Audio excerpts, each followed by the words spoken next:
Good evening, you beautiful people. How are y'all doing today? I hope that y'all having a great day. I'm having a great and marvelous day. As you can see, the sun's out, clouds out, just all around, just a beautiful day. And I hope y'all enjoying y'all day or whatever and going from there. So real quick, I'm not gonna hold y'all too long. I just wanted to say that peace is so powerful. And peace is really, really powerful.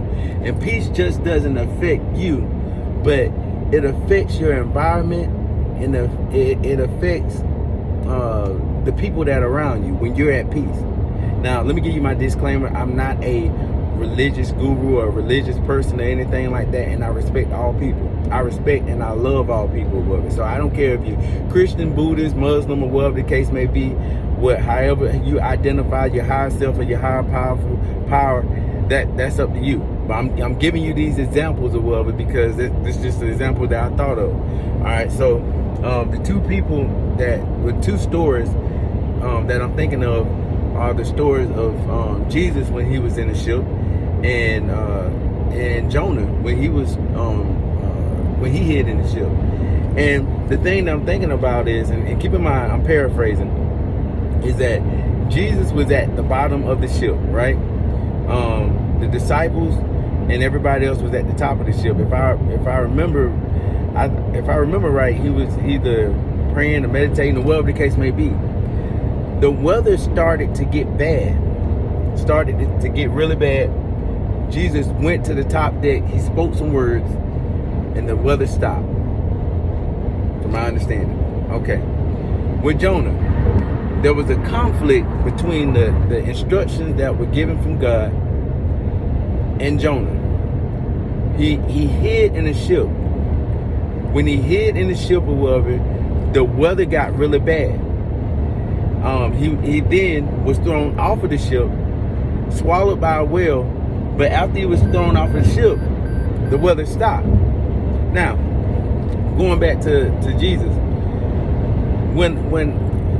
what I got from that is, when there is an internal peace, he was praying, he was in a calm state, everybody else was frantic. So everybody else on the ship was frantic. Jesus came up from a calm standpoint, was able to speak words or whatever, and the environment respected and obeyed his words. I think that what this says is that the weather was bad, but everybody else on the ship was embracing the fact that the weather was bad. So the only thing you get is more bad weather. Jesus came in and embraced the peace that was from within, and he spoke words or whatever, and the environment had to change. Jonah, everything was calm. He was going through some things or whatever, which caused the environment to change from a calm state to a chaotic state. There's a saying that says in life, you don't get what you want, you get what you are. So whatever you are in the inside, that's what you're going to attract. So if you have a chaotic, destructive, unpleasant attitude, not just attitude, that's what you feel from an internal standpoint, well, that's all you're going to get coming towards you. All you're going to get is destruction, chaos, and all kind of distraction and things that don't serve you. But when you have a certain sense of peace, when you have a certain sense of joy, there's something about your spirit that allows you to identify with the things in the environment that are peace, that are peaceful, that are calming, that are great. People identify with greatness because there's a certain sense of greatness that's within them. So that's the first part of this. The second part of this is I can hear someone saying, hey, listen, well, what if my environment bad and for some reason I just can't find peace?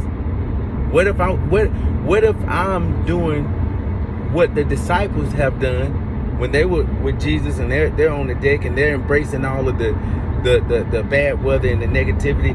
How how do I more so get around that? How do I change my mind standpoint to a peaceful standpoint when everything is falling apart around me? And I'm glad that you asked the question.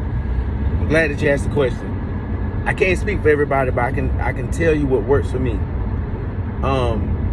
What I do in that situation is that the things that I can't control that happen good for me, those are the things that I embrace.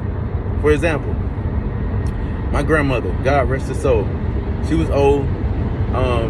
She died in her sleep. She went to sleep, she didn't wake up. Alright.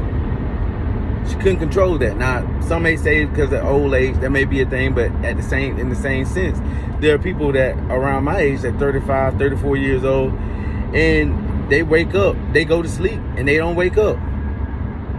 That's just what happened. They have heart attacks in their sleep, all kinds of stuff.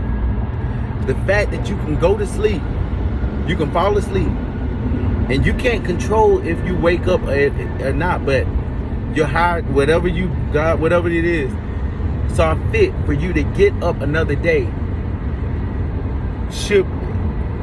it gives you a sense of joy, because there was nothing you've done to receive this type of this type of treatment, but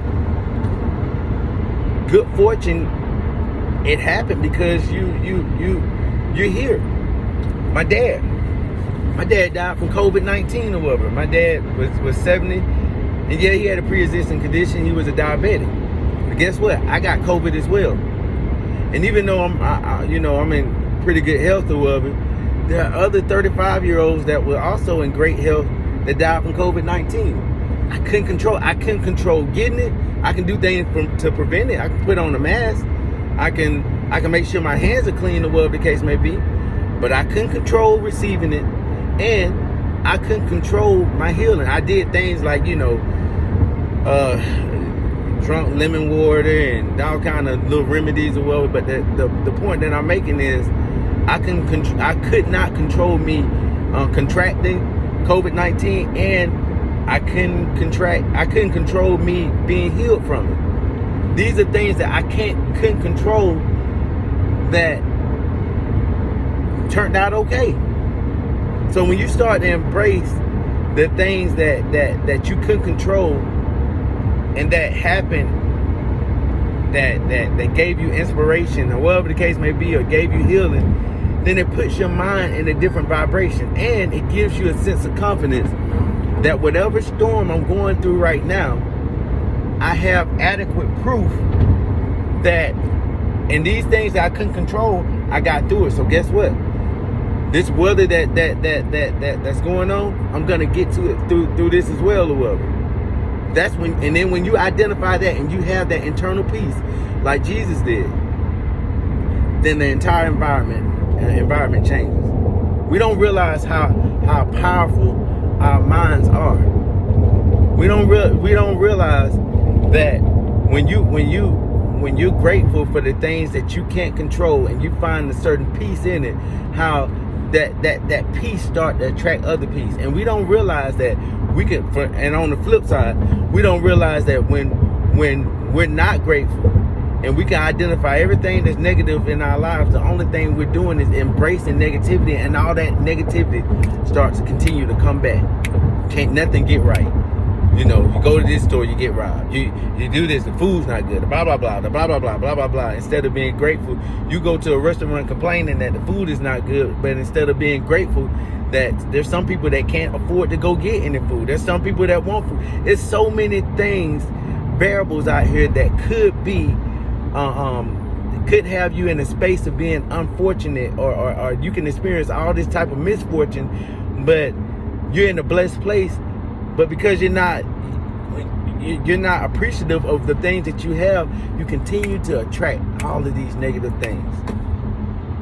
So what I'm saying is, and then not only that, if Jesus didn't have internal peace, well, the ship probably could have flipped over and it would have affected everybody on the ship.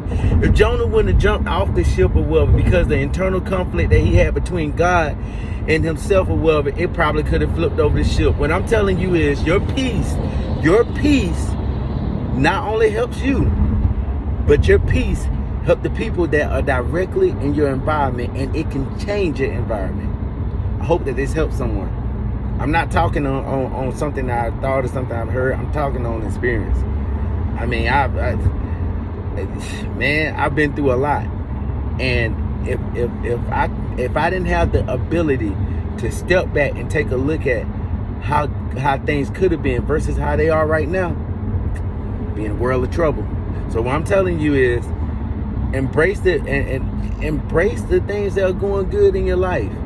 And though I don't care how small they be thinking, just because everybody else is experiencing waking up every day doesn't negate the thing that it's still a beautiful thing that you're here. It's a good thing. So y'all have a great day, and yeah, till the next time, take care.